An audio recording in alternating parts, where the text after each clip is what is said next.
Hello everyone, I'm Nancy Jules and today we are going to discuss a short story, The Auspicious Vision, written by Rabindranath Tagore. Let's directly get into the story since we have discussed about Rabindranath Tagore in our previous video. So, The Auspicious Vision, the plot of the story moves towards a tragic tale when we read it, but it ends in a comic situation. That's about the tone of the storyline. And the narrator is a third person. Okay, so the story is narrated in a third person, and the protagonist of the story is a man named Kandi Chandra. And uh, our story begins by the description of our protagonist, and he is often called as Kandi as we move on through the story. Okay, so this man, Kandi Chandra, even though he was young when his wife died, he didn't think of another partner, of choosing another partner as his wife. Okay, what happened is he gave his mind to hunting. That is, he gave his mind to hunting beasts and animals and birds. And this man is always followed by a group of people, including Hira Singh, the wrestler, Chakkan Lal, Khan Sahib, he is a musician, Main Sahib, and many other. He had no lack of idol followers. And now the writer is talking about his look or his body. He says that Kandi Chandra had a long and slender, hard and agile body. That is, he had a graceful, strong physique. And as a hunter, his sight was keen and he had sharp, unerring aim. And as I've mentioned earlier, he was always followed by a group of people, like what we see in the movies. Hero is always followed by some people, right? So, one day, he went to a hunting expedition on the month of Agrahan. Agrahan is according to Hindu calendar, it is around November and December. So he went there with his servants near Naidagi. And the whole village was disturbed because of these group of hunters. Okay, anyway, one morning, Kandichandra was sitting near a lake in his boat, and he was cleaning his gun, and he saw a young village girl coming towards the water carrying two white ducklings in her hand. And this girl's beauty had a rare freshness. She was very beautiful, and our Kantichandra was amazed by that beauty. He felt that she just came from Vishwakarma, the architect's workshop, and it was difficult to guess her age.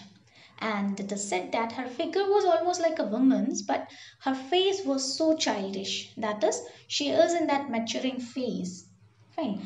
And our Kantichandra, our protagonist, had not expected to see such a beautiful face in that spot. And as he was watching her, uh, he saw some changes in her face. She was afraid, and she quickly rose and she carried her dogs and disappeared in the bamboo thickets in that forest. She went back to that bamboo forest. And Kanti looked around to see the reason why she left so suddenly or left in such a panic. And he saw one of his men pointing his gun at those ducks. Okay, so what Gandhi did was he went to that man and he gave him a tight slap. Okay, so still our Gandhi was really interested about that girl, and out of that curiosity, he went through that bamboo thicket in search of that girl, and he followed her path and finally reached the yard of a backyard of a house.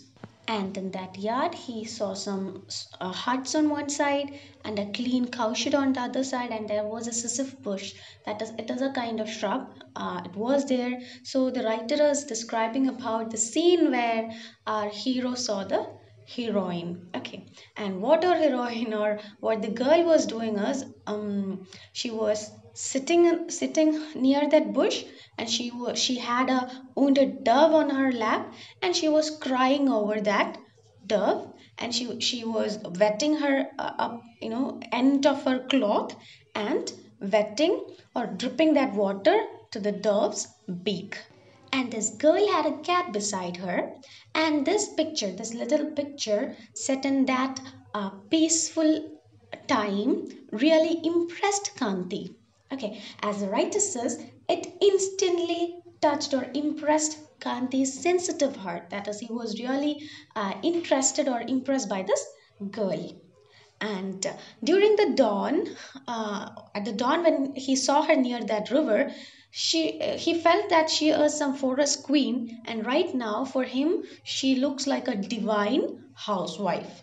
And as he was watching her, he had gun in his hand, and he wanted to explain to her that he is not the one who hurt that dove, but he was afraid that she might mistake or she might misunderstand him with that gun in his hand.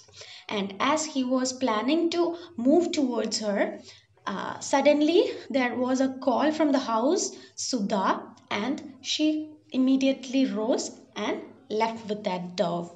Now Gandhi is like, okay, now I got her name. Her name is Sudha. He was like, what an appropriate name. Then he went back to the boat and handed his gun to his men, and again came back to this house. Now he went over to the front door of that house, and there he saw a middle-aged Brahmin, and his face had that peaceful look of that girl whom he had seen earlier, and he was like, okay, so this is the girl's father. So he went there and he talked to him, and his name was Nabin Banerjee. Okay, and this Brahmin welcomed him eagerly with hospitality. And Gandhi asked for some water, and Brahmin Nabin Banerjee went back to his house and brought food and what water, and he was treated very well. And then he asked him to introduce you know himself, and Kanti introduced himself.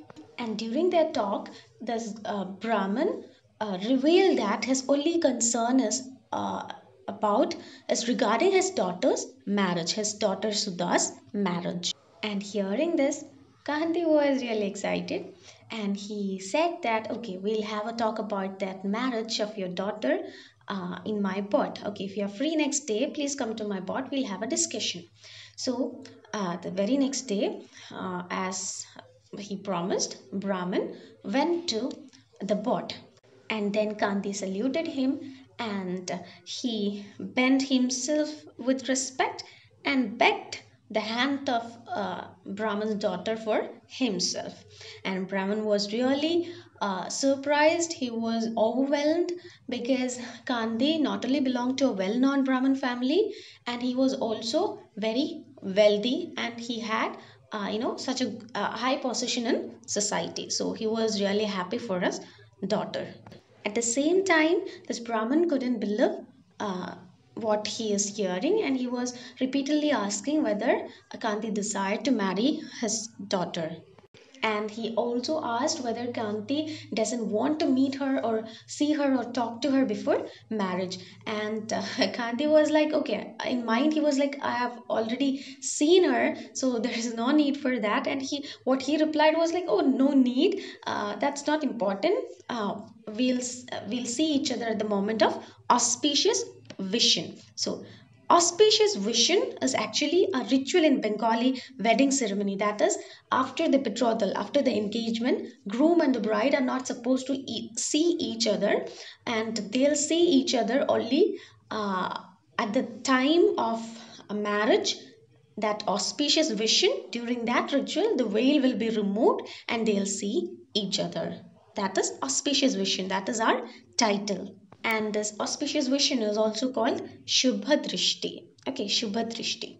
Hearing this, the old man said that his daughter is a good girl. She is very skilled in household arts, and she'll never make you regret your decision.